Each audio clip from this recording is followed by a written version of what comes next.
एक वक्त था जब स्कूल और कॉलेज को शिक्षा का मंदिर कहा जाता था, मगर आज का माहौल ऐसा हो गया है कि शिक्षा और कॉलेजेस को जो है शिक्षा का मंदिर नहीं बल्कि भ्रष्टाचार का अखाड़ा बना दिया गया है। नमस्कार, मैं हूं केतन बारिया और आप देख रहे हैं हम तो पूछेंगे।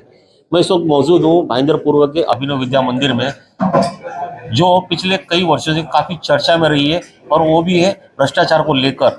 और आज जो है यहाँ की जो कमेटी है वो कमेटी ने एक पत्रकार परिषद बुलाई है और इसकी पिछले जो कमेटी थी उन्होंने एक गंभीर भ्रष्टाचार किए ऐसे आरोप उठाए। तो आइए वो कमेटी से मेंबर से ही जानते हैं कि आखिरकार आज की पत्रकार परिषद किस विषय में थी और किन किन लोगों ने इस पर भ्रष्टाचार किया है। आइए मिलते हैं पहले यहाँ के पूर्व नगर अध्यक्ष अशोक पाटिल जी से और उनसे ही जानते हैं कि आखिरकार ये अभिनव विद्या मंदिर जो चर्चित हमेशा रहा अपनी शिक्षा की वजह से, आज पिछले कई सालों से जो है विषय बना है भ्रष्टाचार का, आखिरकार क्या विषय है और किन लोगों ने यहाँ पे जो भ्रष्टाचार किया है। अशोक पाटिल जी, आज आपने पत्रकार परिषद ली है और बताएंगे कि आखिरकार अभिनव विद्या मंदिर जो शिक्षण के लिए जाना जाता था वो आज पिछले कई वर्षों से जो है भ्रष्टाचार के माहौल इसमें रंगा हुआ है। आपका क्या कहना है इस बारे में?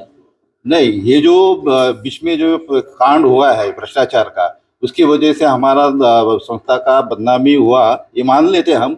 लेकिन फिर भी जब से हम लोगों ने अक्टूबर 2019 से ये मोहन पाटिल को इस पद से हटाया यहाँ से, और हम खुद पदाधिकारी यहाँ पे बन के ये कारोबार चला रहे हैं, और तब से लेके ये संस्था का जो भी कारोबार है अच्छी ढंग से चल रहा है, शिक्षा अच्छी ढंग से चल रहे है। हमारे स्टूडेंट काफ़ी हर एक क्षेत्र में अपना नाम कमा रहे हैं, हमारा रिजल्ट भी अच्छा रहा है, और सब जो भी स्टाफ है, टीचिंग स्टाफ, ये सब अभी खुश है कि किसी एक जोखंड के अंदर, किसी के दबाव के अंदर वो पहले काम करते थे, अभी फ्री होके काम कर रहे हैं और हमारे स्कूल का प्रगति हो रहा है। आप स्कूल की प्रगति बता रहे हैं, मेरा विषय ये है कि ये स्कूल में भ्रष्टाचार क्या हुआ और किन किन लोगों ने किया है।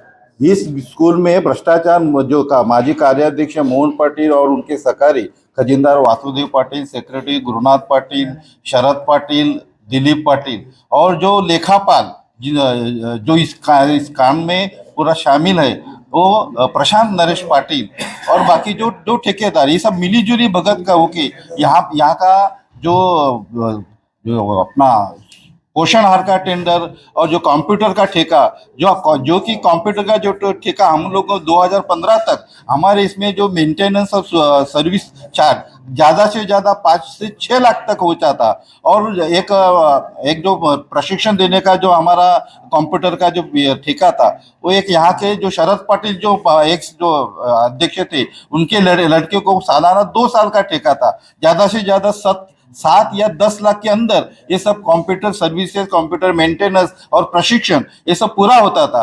लेकिन ये जब इन लोगों ने जो स्कैम किया, एक रिंग इंडिया कंपनी करके बना के, और उनके थ्रू से सालाना 1,38 का मेंटेनेंस सर्विसेज इस तरह का वो स्कैम किया उन्होंने। और डिजिटल आई कार्ड के नाम के एक बाजार में जो 2 रुपए पे जो कार्ड मिलता है, सब वो 2 रुपए का कार्ड जो विद्यार्थियों को दिया गया है, ना उसमें कोई चिप्स है, ना कुछ ये है। ऐसे तरीके के उन्होंने मिलजुल के भ्रष्टाचार करके इस संस्था को लूट लिया।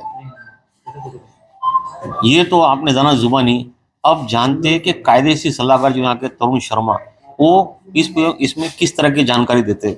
तरुण जी, बताइए कि ऑन डॉक्यूमेंट्स इसमें कौन कौन आरोपी है, क्या क्या भ्रष्टाचार हुए, संस्था ने कहाँ कहाँ शिकायतें की और संस्था को कहाँ से सपोर्ट मिला, या जो आरोपी जिसको आप बता रहे हो उन्होंने उनको कौन कौन मदद कर रहा था? हमने जब ये पहले कंप्लेन की थी, उसके बाद हमको नवगढ़ पुलिस स्टेशन में हमने इसकी अर्जी की, जिसके ऊपर कोई एक्शन ना होने के बाद हमने, जैसे कोर्ट की प्रक्रिया होती है, 156(3) के अंदर एक एप्लीकेशन मूव की मैजिस्ट्रेट के पास।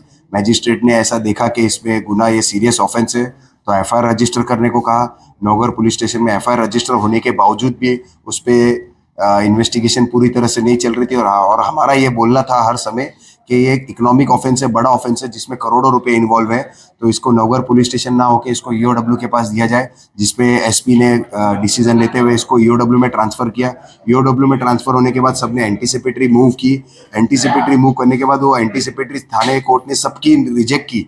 वो रिजेक्ट होने के बाद उन्होंने एंटीसिपेटरी हाईकोर्ट में मूव की, क्योंकि सेशन कोर्ट में इंटरिम प्रोटेक्शन था, इसलिए हाईकोर्ट में इंटरिम प्रोटेक्शन मिला। वो इंटरिम प्रोटेक्शन करीबन 4 साल 9 महीने तक चला, जिसको हाईकोर्ट ने पिछले महीने ही रिजेक्ट किया है।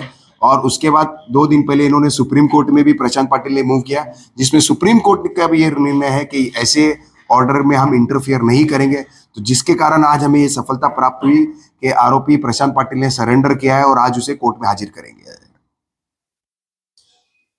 तो दूसरी महत्वपूर्ण बात ऐसे है कि जब हम हाईकोर्ट में ये सुनावनी 4 साल 9 महीने तक प्रलंबित रही, तब हम सुप्रीम कोर्ट में जब मूव हो गए, तब सुप्रीम कोर्ट ने जो निर्देश दिया हाईकोर्ट को 1 महीने के अंदर ये बेल एप्लीकेशन निकाली जाए। और इसी हमारे ऑर्डर का दूसरे एडवोकेट ने सुप्रीम में एक अपील किया था। उनका एक जो भी आरोपी था वो 2019 से उसको बेल एप्लीकेशन उसकी सुनवाई पे हो नहीं रही थी, तभी उन्होंने हमारे केस का दाखला उस केस से जोड़ा और उसी केस में सुप्रीम ने ऑर्डर दिया। उस ऑर्डर में उन्होंने बॉम्बे हाईकोर्ट के रजिस्ट्रार को भी वही निर्देश दे दिए कि कोई भी बेल एप्लीकेशन या एंटीसेप्टिक बेल एप्लीकेशन 4 साल इतना लंबा तक नहीं होना चाहिए, उसको मेरिट पे लेकर आप उसका जल्द से जल्द सुनवाई किया जाए। तो ये हमारा जो ये केस था ये अभी केस लॉ बन गया। तो आपने देखा कि अगर शिक्षा के मंदिर की ये हालत है तो यहाँ अपने बच्चों को भेजने वाले जो माँ बाप है उनकी क्या हालत होगी। अब देखना ये है कि इस आरोप में किन किन लोगों को दोषी पाया जाता है और उनकी धरपकड़ होती है या वो जेल के पीछे जाते हैं या नहीं, ये आने वाला वक्त ही बताएगा। मगर हम आपको बता दें जिन जिन पर आरोप लगे हम जरूर उनसे संपर्क करने की कोशिश करेंगे और उनका पक्ष भी जानने की कोशिश करेंगे कि आखिरकार क्या है पूरा मामला। तब तक के लिए आप बने रहिए हम तो पूछेंगे में। कैमरामैन अभिरंग नायर के साथ केतन बारिया,